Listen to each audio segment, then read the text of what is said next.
Lumabas po guys ang grupong Hakbang Maisog! Paano mo naman nasabi, Mima? Ganito yun guys, hindi sila pinaburan ng tadhana at ng pagkakataon.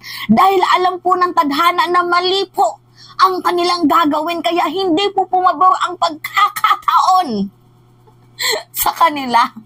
Nakaschedule na kasi guys ang prayer rally, pang-apat na prayer rally na gaganapin doon naman po sa Bulacan area. O tingnan nyo, ang tilok no, monthly na lang. Siguro ata tatapusin nila yung 12 months, yung isang taon. Lilibutin ata nila yung buong Pilipinas para sa prayer rally.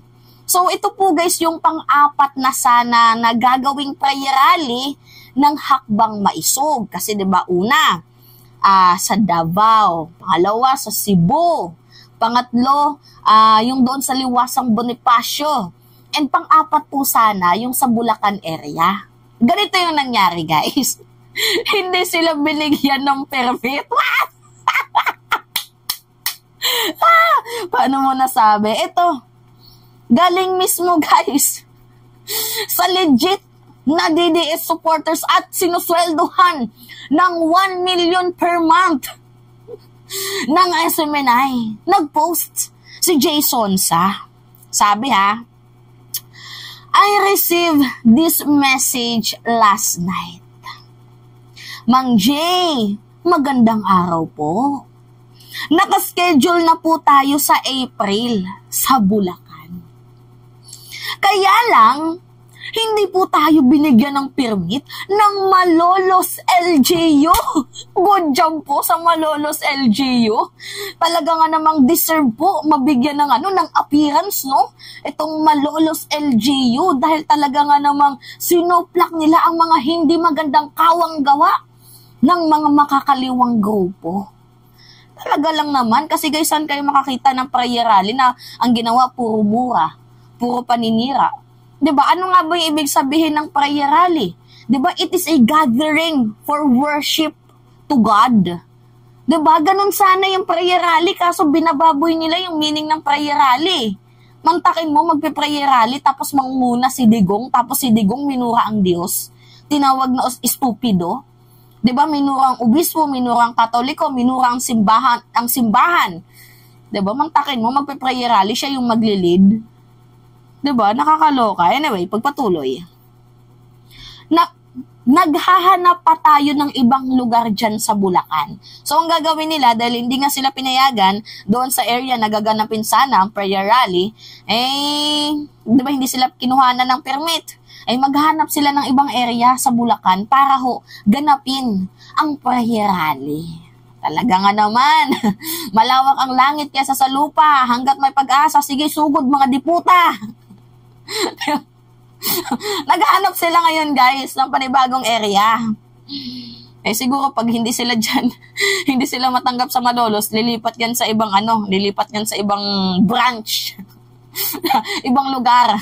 Baka mamaya makita natin nandun na sa Cavite, Caloocan, we do not know. Anyway, ganun din daw po sa Leyte. Binabalak po natin na itong ikalawang bahagi ng Abril. Babalitaan po namin kapag meron ng final na schedule from Hakbang Maisog. So, hindi din sila pinayagan sa Leyte. Mantakin mo, sino ba naman papayag sa inyo na binababoy nyo yung prayer rally?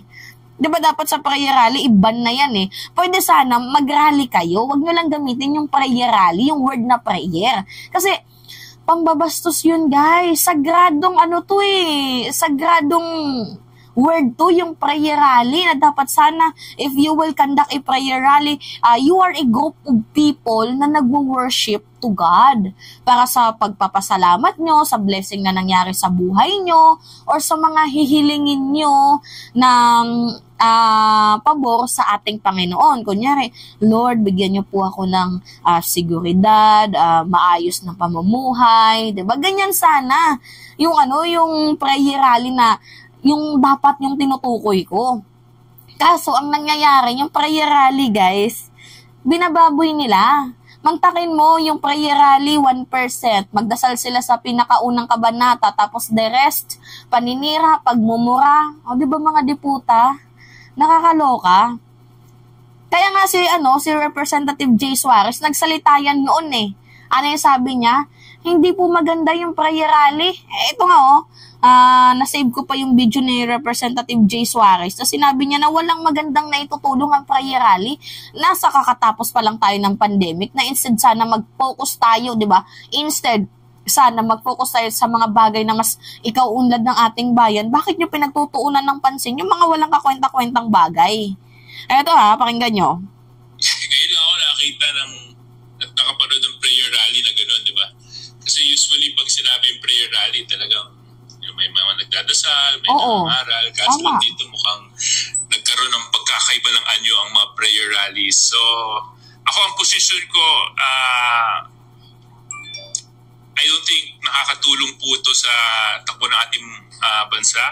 I don't think. Ang nais po natin ipakita, stability within the country, and having noise such as this is not helpful. Especially, we're on track towards recovery from a pandemic. So I would rather focus all our attention and energies on efforts that will help the country grow and stabilize. So sana hindi na madagdagan ito dahil nakikita naman natin na wala naman talagang magandang naidudulot so far. So let's just focus on supporting the administration's objectives and continuing our legislative work so that we can continue to support unity within the country, and number two, of course, yung bagong Pilipinas na ipinaglalaban ng ating mahal na Pangulo. Yan. Diba? Malaking punto yung sinabi ni Representative Jay Suarez. Imagine mo kakatapos pa lang natin sa pandemic, mantakin mo, magpe-prayer rally kayo, saan nyo kinukuha yung pondo? Diba? Guys, imagine nyo na lang pera din yan ng taong bayan. Nakakaloka tong mga to. Alam nyo kasi guys, siguro kaya nila ginagamit yung salitang prayer rally, kasi alam nyo naman na madami pa ding Pilipino, and kasama din ako dyan sa mga nananampalataya. So, ang ginagawa nila guys, kapag may salita kasing prayer, madami naman tayong sumasampalataya. Madami silang pwedeng mabudol. 'Di ba? Uy, prayer rally pala yun. Ang gagawin dun, puro kabutihan. 'Di ba? Mga ganon. So, ngayon, ito, a-attenda naman ng iba. Ano yung nakuha nilang sustansya doon? Wala. Puro mura. May presidente tayong adik. May presidente tayong bangag. 'Di ba ganon? Ano yung ginawa nila doon sa sa prayer rally sa Davao? Mainit. Literally mainit. 'Di ba? Para makakuha lang sila ng suporta or simpatsya sa mamamayang Pilipino, lalo pat ngayon, playing victim sila. 'Di ba? Sa kanilang mga ginagawa na tila baga akala mo sila yung aping-api kahit sila naman to ang gumagawa ng demolition job. O yan. Usapang demolition job, 'di ba? Itong si Sara. Nung nakaraang linggo, nag-post na bahagi daw po ito ng black propaganda at demolition job sa maruming politika. So, biktima daw po siya ng black propaganda at demolition job. Mantakin mo, ano to? Yung ginagawa nyo, hakbang maisog? Hindi ba yung demolition job sa ating presidente? Di ba yung sinabihang adik, hindi ba yung demolition job? Sinabihang nagsisex orgies, bangag, hindi ba yung demolition job? VP? Muntakin mo na lang nakakaloka. Kaya nga guys, ako natatawa na lang ako sa mga to Ewan ko ba bakit may nabubudol pa sila up to this moment. Yung 7 araw na prayer rally doon kay Kibuloy, ginamit po nila yun guys. Para sa kanilang mga hidden agenda na ni-reveal ni Panelo. Itong si Sara, itong si Panelo nagkalat, nilinis ni Sara. Kasi masyado pang ang maaga.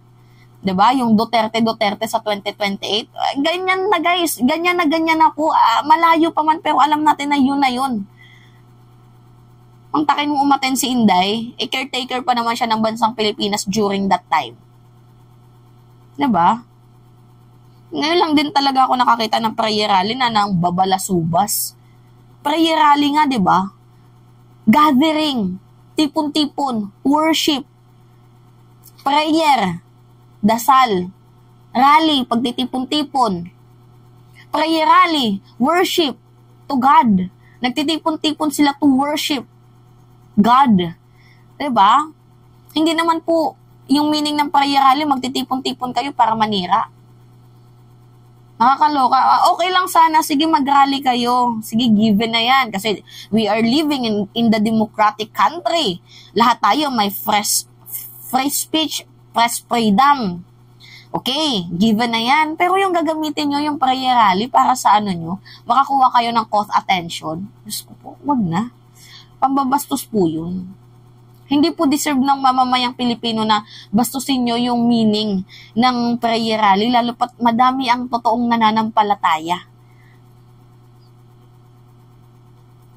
Anyway, yun po guys, hindi po sila pinayagan sa pang-apat nilang prayer rally doon sa sa Bulacan, tapos din dito sa sa Leyte. Well, deserve kasi hindi naman po tama yung kagawin nyo, maninira na naman kayo, pisti. Diba? Mga diputa, good man ini. Uy, Diyos ko po. Anyway, it's me again guys, si Mim Halisha nyo. Nagbabalik ulit para sa ating panibagong video.